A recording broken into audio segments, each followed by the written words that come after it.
तो let's start the game. बिस्मिल्लाहिर्रहमानिर्रहीम।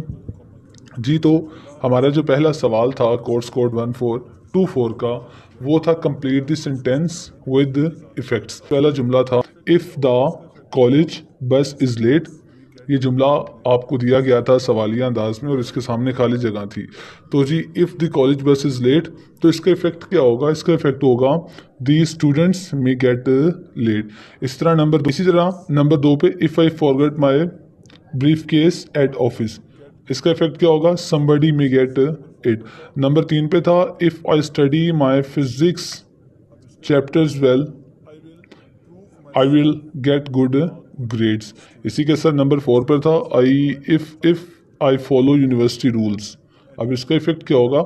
आई will prove myself a good student.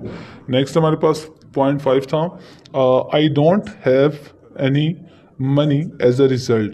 अब इसका इफेक्ट क्या होगा? इसका इफेक्ट होगा I would not be able to visit my parents in Karachi. Number 6 पे था because of a lack of rain in Pakistan. इसका इफेक्ट क्या होगा जी? The farmers are facing shortage of irrigations water. Next 7 था the canteen is sometime very crowded consequently. The canteen is sometimes very crowded. Consequently, इसका effect many students fail to get eatable during a break.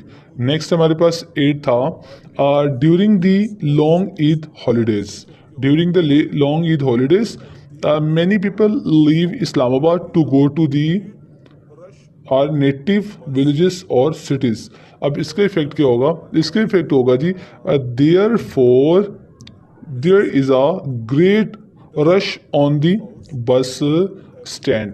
Number 9 था हमारे पास Mrs Siddique does a lot of house work every weekend for the reason she finds no time to go out. Number 10 था Riaz win the trophy therefore he is very happy.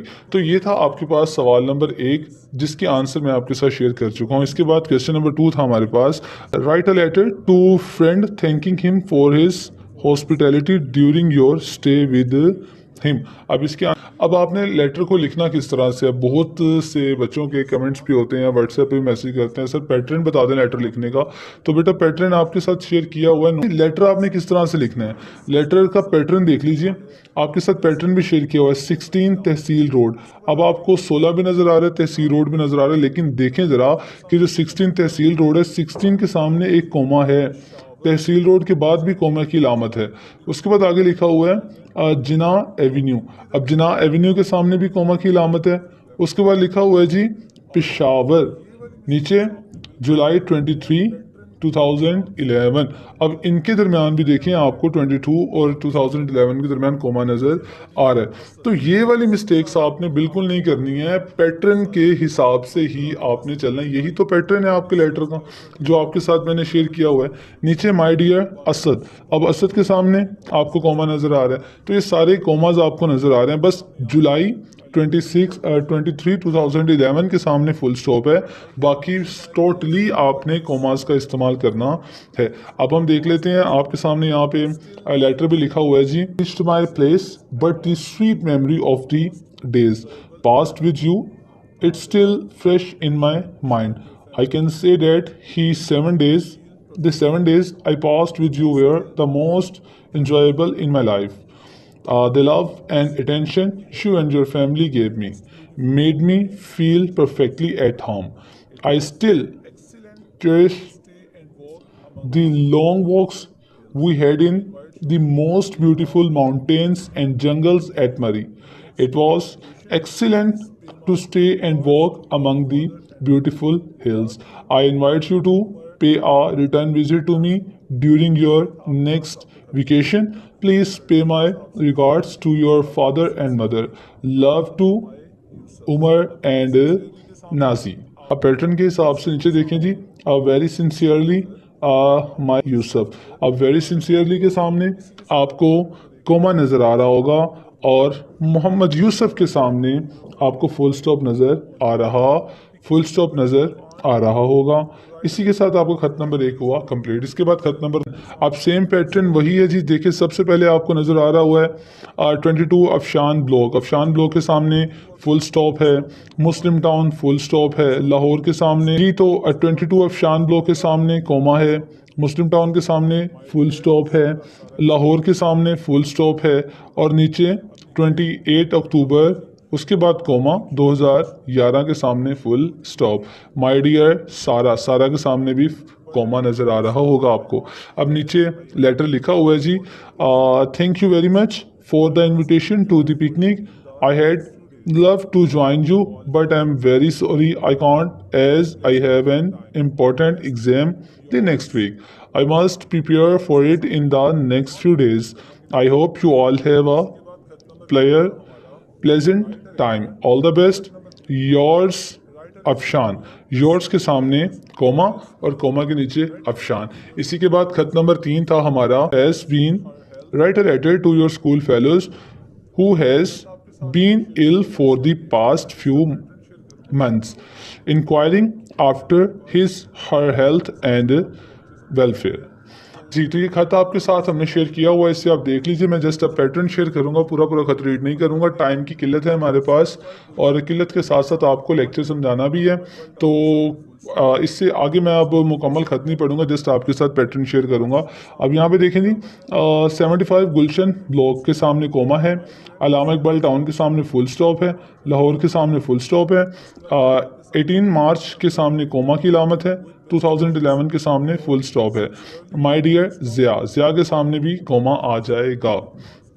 उसके बाद खत आपके सामने देख लीजिए और खत का इख्तिताम, with best wishes your sincerely full stop Khalid Nawaz, Khalid Nawaz. इसके बाद आपको खत नंबर 4 भी आपके साथ शेयर किया गया है, आप उसको भी देख लीजिए, पैटर्न है उसके साथ, देख लीजिए पैटर्न को भी। साथ हमने लेटर शेयर किया हुआ है, लेटर का पैटर्न देख लीजिए, सेम ही है। और बी ब्लॉक कोमा है सामने, गुलशन टाउन फुल स्टॉप है, मुल्तान 20 जुलाई कोमा, उसके बाद 2011 के सामने फुल स्टॉप। दी चेयरपर्सन के सामने, चेयरपर्सन के सामने कोमा है। एरिया इलेक्ट्रिसिटी बोर्ड के सामने भी कोमा है। मुल्तान के सामने फुल स्टॉप है। माय डियर सर, सर के सामने भी कोमा की अलामत है। तो इस तरह से आपने अपना खत लिखना है। अब दूसरी साइड पर नीचे आ जाए, नीचे देख लीजिए, योर सिंसियरली के सामने फुल स्टॉप है। गुल नमाज के सामने भी फुल स्टॉप आएगा। इसके बाद आगे हमारे पास है सवाल नंबर 3। सवाल नंबर 3 है जी, suppose you are the principal of a private school. Suppose you are the principal of a private school. फ़र्ज़ करें कि आप प्राइवेट स्कूल के प्रिंसिपल हैं। You need a science teacher, आपको साइंस टीचर की ज़रूरत है। To teach at the matric level, जो मैट्रिक लेवल को पढ़ाए। Make an advertisement to announce this job. तो आपने एक एडवर्टाइजमेंट बनानी है और उसे आपने जॉब के लिए पब्लिश करना है। अब किस तरह से? मेंशन क्वालिफिकेशन, उसके अंदर आपने तालीम बतानी है। एक्सपीरियंस बताना है। एंड अदर एलिमेंट डिटेल्स, और इसके अलावा जो अदर डिटेल्स है वो भी साथ में आपने लिखनी है। अब देखते हैं एडवर्टाइजमेंट, देखते हैं जी। आंसर है हमारे पास advertisement situation weekend science teacher. जी नंबर 1 पे पहला situation weekend science teacher. Number 2 पे है जी रिक्वायर्ड क्वालिफिकेशन। जी तो रिक्वायर्ड क्वालिफिकेशन आपके पास है MSc in chemistry with fluent in English. उसके बाद नंबर 3 पे जी रिक्वायर्ड एक्सपीरियंस कितना है जी? Minimum 3 year. यानी आप एडवर्टाइजमेंट बना रहे हैं तो उसमें आपने नंबर 1 पे सिचुएशन वीक है, नंबर 2 पे रिक्वायर्ड क्वालिफिकेशन, नंबर 3 पे आपने रिक्वायर्ड एक्सपीरियंस मेंशन कर दिया। मेंशन आपने जितने एक्सपीरियंस वाला टीचर आपको चाहिए आपने वो बताना है। जी minimum 3 year teaching experience at matric level. उसके बाद आगे जी an attractive salary package along with an attractive salary package along with free accommodation. Send your CV to PO Box 418 Rawalpindi. यानी आपने अपना एड्रेस भी साथ मेंशन करना है। तो इस तरह से एक एडवर्टाइजमेंट बनती है। अब और यहाँ you want to sell your motor bike. अच्छा पहली एडवर्टाइजमेंट थी स्कूल टीचर की, यानी कोई भी स्कूल टीचर आ जाएगा तो इस तरह ही आपने उसकी जो है वो उसकी मार्केटिंग कर, उसका आपने एक एडवर्टाइजमेंट अनाउंस करनी है। इस तरह से आपने एक एडवर्टाइजमेंट बनानी है। उसके बाद अगली है you want to sell your motor bike, write an advertisement. जी आप अपनी मोटर बाइक बेचना चाहते हैं तो एक एडवर्टाइजमेंट राइट करें। आंसर एडवर्टाइजमेंट किसकी है जी? मोटर बाइक की। मोटर बाइक की एडवर्टाइजमेंट है। अब मोटर बाइक का नाम सबसे पहले नंबर पे लिखेंगे, क्या नाम है जी? Honda motor bike 70cc model 2009। Number 2 पे है जी red colour new tyres scratchless. Number 3 पे excellent condition. Number 4 demand ₹36,000 only genuine buyer. Contact अपना कॉन्टैक्ट नंबर आप मेंशन कर देंगे, जो भी आपका कॉन्टैक्ट नंबर होगा। Suppose you are going to open a school in your locality and want to advertise it in an English teacher. जी आपने स्कूल बनाया है और आपको एक इंग्लिश के टीचर की ज़रूरत है, आपने उसके लिए एडवर्टाइजमेंट बनानी है। किस तरह से बनाएंगे? देखिए कोई आपको यहाँ पर मेथड चेंज करने की ज़रूरत नहीं है। साइंस टीचर के लिए ऑलरेडी हम ऊपर एक बना चुके थे, सेम उसी पैटर्न को आपने यहाँ नीचे ले आना है। सेम यहाँ पर भी इंग्लिश टीचर के लिए भी यही पैटर्न चूज़ होगा। तो नेक्स्ट हम चलते हैं जी सवाल नंबर 4 पे।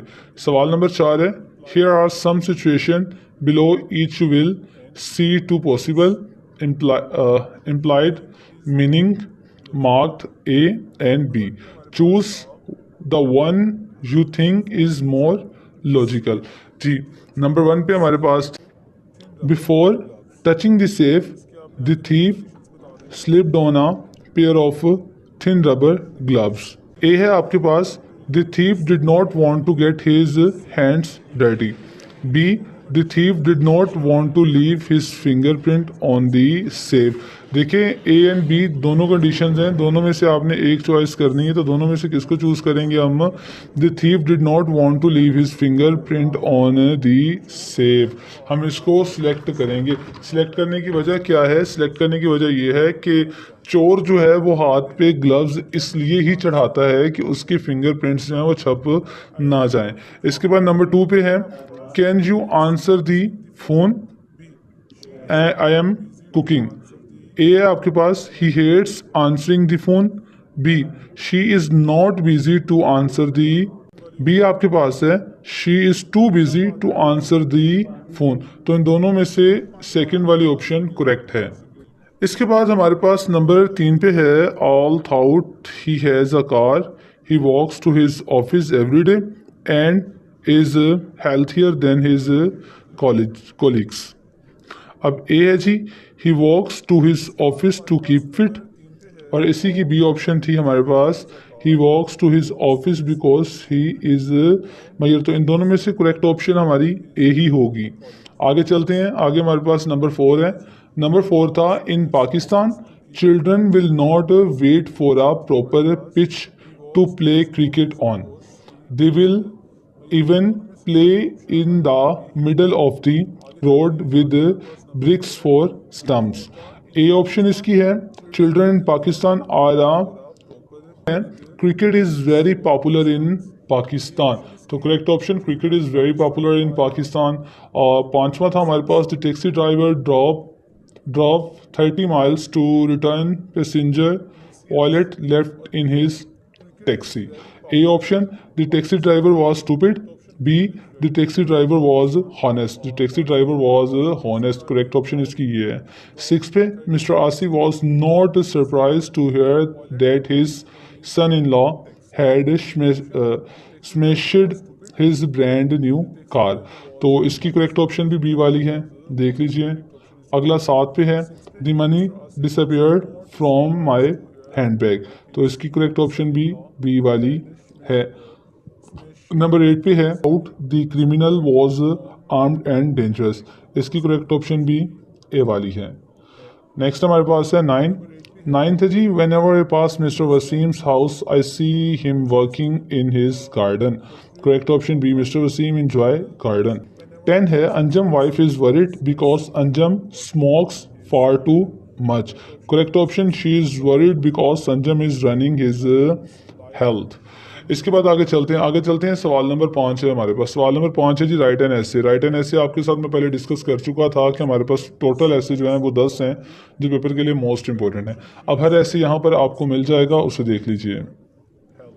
ऐसे नंबर 1 हमारे पास है, my aim in life. My aim in life आपके सामने लिखा हुआ है नोट्स के ऊपर, आप उसे कॉपी कर लीजिए।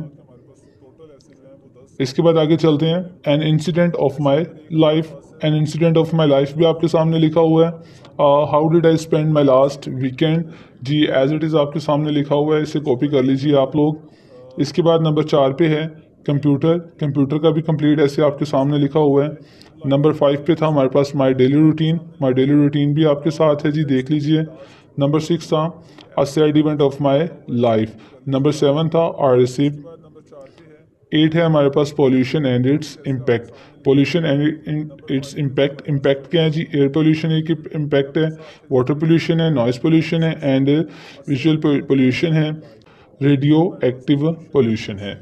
इसके बाद नेक्स्ट है हमारा टेररिज्म इन पाकिस्तान और 10 a day in the life of a nurse. तो क्लास ये आपके पास इंपॉर्टेंट ऐसे हैं लिखे हुए आंसर के साथ। नेक्स्ट चलते हैं जी, आगे चलते हैं। अगला सवाल है हमारे पास सवाल नंबर 6। सवाल नंबर 6 है write a cause and effects paragraph about it following.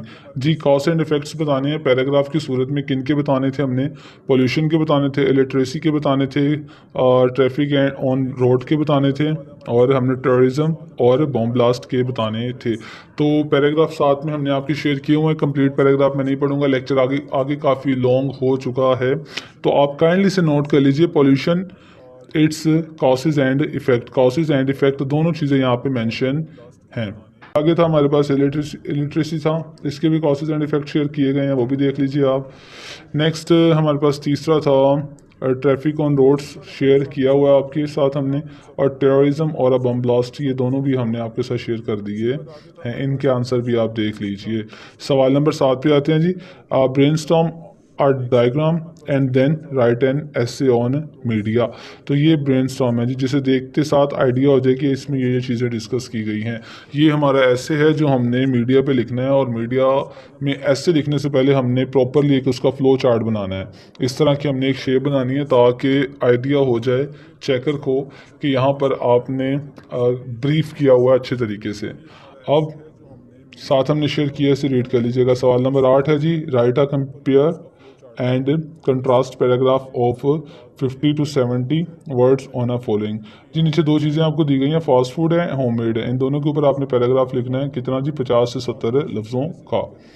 Number 2 पे हमारे पास है जी compare and contrast between the autumn season and spring season, इन पर आपने पैराग्राफ लिखना है 50 to 70 वर्ड्स का। नंबर 3 पे है compare and contrast between village life and city life, इन पे आपने करना है। नंबर 4 पे home life and hostel life, इन पर आपने करना है।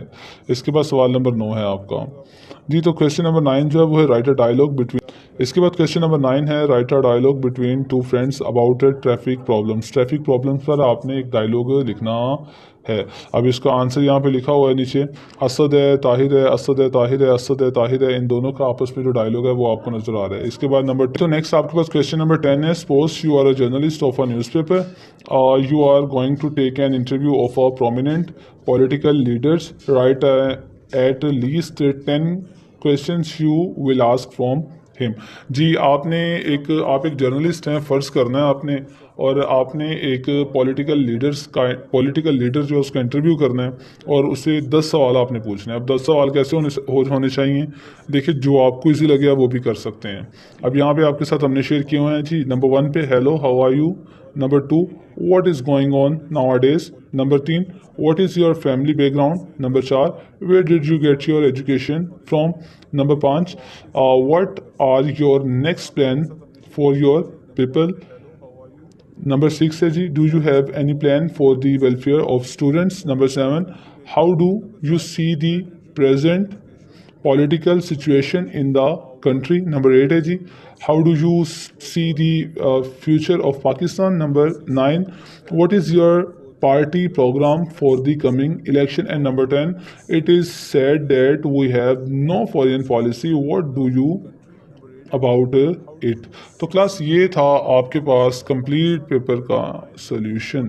इसके बाद हमारे पास है सवाल नंबर 11। सवाल नंबर 11 है तो चेंज इन नरेशन ऑफ, तो चेंज इन नरेशन ऑफ आपके साथ हमने पेपर शेयर किया हुआ है, इसको देख लीजिए जी। सवाल नंबर 12 जो था वो था read this sentences and right cause और इफेक्ट एज रिक्वायर्ड। जी नंबर 1 का आपने इफेक्ट बताना है, बी का कॉज बताना है, सी का इफेक्ट बताना है, डी का कॉज बताना है आपने, और ई और एफ का इफेक्ट आपने